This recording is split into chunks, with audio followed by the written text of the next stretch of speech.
अहमद नाम का एक 25 साल का लड़का था जो कि एक प्राइवेट कंपनी में जॉब करता था। वहाँ पर उसकी मंथली सैलरी 40,000 रुपये थी, जो भारत के अंदर एक अच्छी इनकम मानी जाती है। हालांकि अपनी इस इनकम से अहमद भी काफ़ी खुश था, लेकिन उसके मन में एक डर था कि वो एक प्राइवेट कंपनी के अंदर है और ये कंपनी डिग्री से ज़्यादा हुनर को प्रायोरिटी पर रखती है। जहाँ कल को अगर कोई ज़्यादा हुनर वाला एम्प्लॉय उनको मिल जाता है तो वो पुराने एम्प्लॉयज़ को निकालने से पहले ज़्यादा नहीं सोचते। इसके अलावा उसके पास कोई भी ऐसा सोर्स नहीं है जहाँ से एक भी रुपया कमा सके वो। अहमद का वहाँ पर एक दोस्त था सुमित नाम का, जो महीने के 90,000 रुपये कमाता था। सुमित उसी कंपनी के दूसरे डिपार्टमेंट में मैनेजर का रोल संभालता था। सुमित के अंदर एक खास बात यह थी कि उसमें हुनर काफ़ी ज़्यादा था और इससे वो हर टाइम काफ़ी कॉन्फिडेंट नज़र आता। उसे देखकर ऐसा लगता कि मानो उस पर किसी भी तरह का प्रेशर नहीं है। ऑफिस में सबसे ज़्यादा अगर कोई चिल माइंडेड इंसान था तो वो सुमित ही था। अब एक दिन सुमित कॉफ़ी लेने के लिए कैंटीन में जाता है एंड वहाँ पर वो देखता है कि अहमद किसी गहरी सोच में बैठा हुआ है। सुमित अपनी कॉफ़ी लेकर अहमद के पास ही बैठ जाता है एंड उससे पूछता है कि अहमद, इतनी गहरी सोच में क्यों भाई, कोई प्रॉब्लम हो गई क्या? अहमद बोलता है कि यार सुमित क्या बताऊँ, मैं डर में जी रहा हूँ। डर? किस बात का डर? सुमित, तुम्हें तो पता ही है इस कंपनी के जो ऑनर हैं वो कितने स्ट्रिक्ट हैं। वो छोटी सी गलती पर भी जॉब तक से निकाल देते हैं एंड गॉड ना करे अगर कभी मुझसे भी कोई गलती हो गई एंड उन्होंने बाकियों की तरह मुझे भी जॉब से निकाल दिया तो मैं तो यार बर्बाद ही हो जाऊंगा, क्योंकि यही इकलौती जॉब है मेरे पास पैसा कमाने के लिए। सुमित ने अहमद को समझाया, अहमद तुमको पता है मैं क्यों इतना कॉन्फिडेंट रहता हूँ? क्यों मुझे तुम ज़्यादातर टाइम चिल मोड में ही देखते हो? क्यों सुमित, बताओ मुझे। क्योंकि जिस डर में तुम आज हो इस डर को मैं काफ़ी टाइम पहले बहुत पीछे छोड़ चुका हूँ। मतलब? मैं समझा नहीं। देखो, तुम्हारे डर की मेन वजह क्या है कि ये जो तुम्हारा एक लौता इनकम सोर्स है, बट मेरे साथ में ऐसा नहीं है। मैं ऑलरेडी अपने लिए इतने एसेट्स क्रिएट कर चुका हूँ कि अब मुझे जॉब सिक्योरिटी की भी टेंशन नहीं है, क्योंकि इन एसेट्स की वजह से अब मेरी मल्टीपल जगहों से इनकम आ रही है। एसेट्स? ये क्या होता है? अहमद, एसेट्स वो चीज़ें होती हैं जो तुमको पैसा कमा कर देती हैं, जैसे तुम्हारे केस में तुम्हारी ये नौकरी। बट प्रॉब्लम यह है कि तुम्हारे पास सिर्फ यही एक एसेट है। नहीं नहीं नहीं नहीं, अगर ऐसा है तो मेरे पास एक और एसेट है, मेरा बैंक अकाउंट, क्योंकि वहाँ पर मेरा पैसा हर साल 4% से ग्रो हो रहा है, वो भी मेरी बिना इन्वॉल्वमेंट के। ये है ना मेरे लिए एसेट। अहमद, ऐसा तुमको लग रहा है, बट अगर तुमने अपना बचा हुआ सारा का सारा पैसा बैंक में रख रखा है तो वो तुम्हारे लिए एक एसेट नहीं, एक लायबिलिटी है जो तुम्हारा लॉस करा रही है। वो कैसे? देखो, एक सिंपल सी कैलकुलेशन से मैं समझाता हूँ तुमको। तुम्हारा बैंक तुमको हर साल 4% इंटरेस्ट दे रहा है, यानी अगर तुम्हारे बैंक अकाउंट में 1 लाख रुपए हैं तो 1 साल के बाद तुमको उन पर 4,000 रुपये मिलेंगे। बट इधर अगर तुम महंगाई को देखो तो यहाँ पर हर साल 7 से लेकर 9% तक का जंप आ रहा है। यानी इस साल अगर तुम्हारे राशन पानी और ज़रूरत की चीज़ों की कीमत अगर 1 लाख रुपए है तो अगले साल तुमको इतने ही राशन पानी और ज़रूरत की चीज़ों के लिए लगभग 1,08,000 रुपये चाहिए होंगे। तो अब तुम समझो, इनडायरेक्टली तुम्हारे बैंक के अंदर उन पैसों की वैल्यू बढ़ नहीं रही, उल्टा कम होती जा रही है। हाँ, ये तो मैंने सोचा ही नहीं। लेकिन अब तुम ही बताओ सुमित, मैं और कौन कौन से एसेट्स क्रिएट करूं जिससे मुझे भी तुम्हारी तरह अलग अलग जगहों से रेगुलर इनकम आती रहे। देखो, मैं तुमको वो एसेट्स बता देता हूं जो मैंने खुद के लिए बनाए हुए हैं। इन्हीं में से तुम डिसाइड कर सकते हो कि तुम्हारे लिए कौन सा बेस्ट है। मेरे पास अभी के टाइम में 4 एसेट्स हैं जहाँ से मुझको फाइनेंशियल तौर पर या तो रेगुलर इनकम आ रही है या इनकम बढ़ाने के रास्ते खुल रहे हैं। एंड इसमें सबसे पहला एसेट है मेरी एजुकेशन। सालों पहले जब मेरी इस कंपनी में ज्वाइनिंग हुई थी तो मुझे भी इस बात का अंदाज़ा था कि शायद ये जॉब मेरे फ्यूचर के लिए 100% सिक्योर नहीं है। तो मान लो मेरी भी वही कंडीशन थी जो आज तुम्हारी है, बट कुछ ही टाइम के अंदर मैं समझने लगा कि अगर मुझे यहाँ पर लंबे टाइम तक टिके रहना है तो मुझे अपनी स्किल्स के अंदर सबसे बेस्ट होना पड़ेगा। यहाँ पर मेरा सबसे पहला काम सेल्स एग्जीक्यूटिव का था, जहाँ मुझे कंपनी के लिए पर डे के हिसाब से सेल्स निकालनी थी। अब उस टाइम मेरे साथ में जितने भी कलीग्स बैठे हुए थे वो सेल्स निकालने के लिए वही पुराने घिसे पीटे तरीके अपना रहे थे। तो मैंने यहाँ पर इनको फॉलो करने की जगह अपने नए तरीके ईजाद किए, जिनके लिए मुझे कुछ बुक्स और कुछ कोर्सेज बाय करने पड़े। डेफिनेटली यहाँ मेरा पैसा तो खर्च हुआ, लेकिन मुझे ये क्लियर था कि मेरी ये इन्वेस्टमेंट मेरे लिए आगे चलकर एक एसेट की तरह काम करेगी। और सच में ऐसा हुआ भी।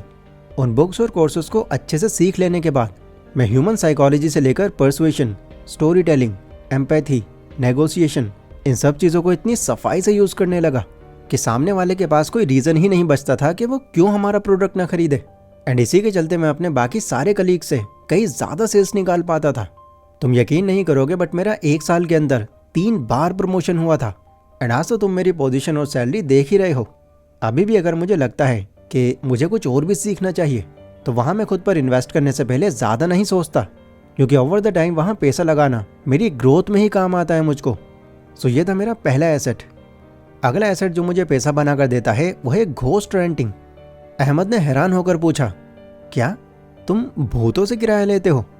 अरे नहीं, मैं समझाता हूँ तुमको ये क्या है। देखो, तुमको भी पता है कि अगर तुम्हारे पास कोई स्पेस है, कोई हॉल या कोई घर वगैरह, तो तुम उसको रेंट पर देकर अच्छे पैसे कमा सकते हो। बट रेंट पर देने के लिए एक अलग घर खरीदना, इसको हर कोई अफोर्ड नहीं कर सकता। And to be very honest, मेरे पास भी फिलहाल इतने पैसे नहीं हैं कि 50-60 लाख रुपए लगाकर मैं कोई दूसरा घर खरीद सकूं। मेरी तो टोटल सेविंग्स ही 10 लाख रुपए की थी, जो मैंने लगभग 2 सालों में जमा की थी। लेकिन फिर भी मैं रेंटल इनकम कमा रहा हूँ। पर कैसे? अहमद ने बड़ी हैरानी से पूछा। देखो, इंडिया की पॉपुलेशन पिछले कुछ सालों में बहुत तेज़ी से बढ़ रही है एंड आज तो हम पॉपुलेशन के मामले में पहले नंबर पर आ चुके हैं। एंड इसी को देखते हुए मुझे ये सालों पहले ही अंदाज़ा लग गया था कि आने वाले टाइम में रियल एस्टेट की डिमांड काफ़ी बढ़ने वाली है। लोगों को रहने के लिए घर चाहिए होंगे, जगह चाहिए होगी। बट अगेन, हर कोई अपना खुद का घर अफोर्ड नहीं कर सकेगा। तो मेरे और मेरे 4 कलीग्स ने मिलकर 10-10 लाख रुपए अरेंज किए एंड 50 लाख की इन्वेस्टमेंट में एक ज़मीन लेकर उस पर 5 मंजिला फ्लैट तैयार करवा दिया। वो फ्लैट जब पूरी तरह बनकर तैयार हो गया तो उसके हमने हर एक फ्लोर को 13,000 रुपये मंथ के हिसाब से रेंट पर देना शुरू कर दिया। अभी लगभग 6 साल बाद मैं उस रेंटल इनकम से 9,36,000 रुपये रिकवर कर चुका हूँ। एंड अगले साल में इस फ्लैट के साथ साथ इसकी पूरी इन्वेस्टमेंट रिकवर कर चुका हूँगा। फिर इसके बाद इसकी रेंटल इनकम एज प्रॉफिट मेरे पास आएगी।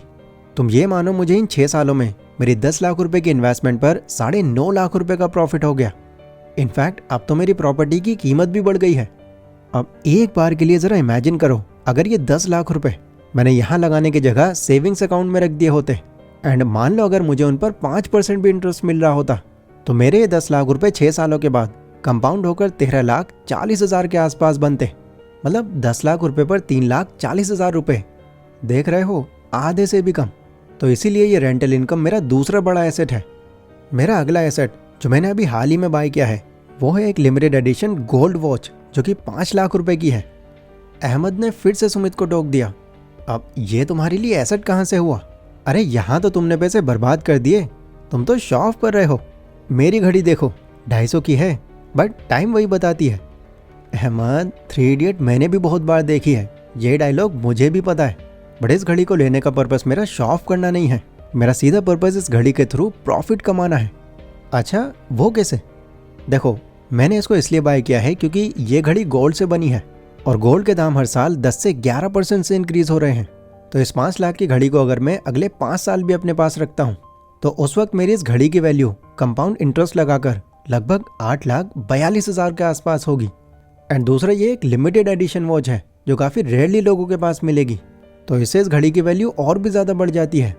तो ये कमोडिटी तुम मान सकते हो मेरा अगला बड़ा एसेट है, जो फ्यूचर में मुझे मेरी इन्वेस्टमेंट पर काफ़ी अच्छा प्रॉफिट देगा।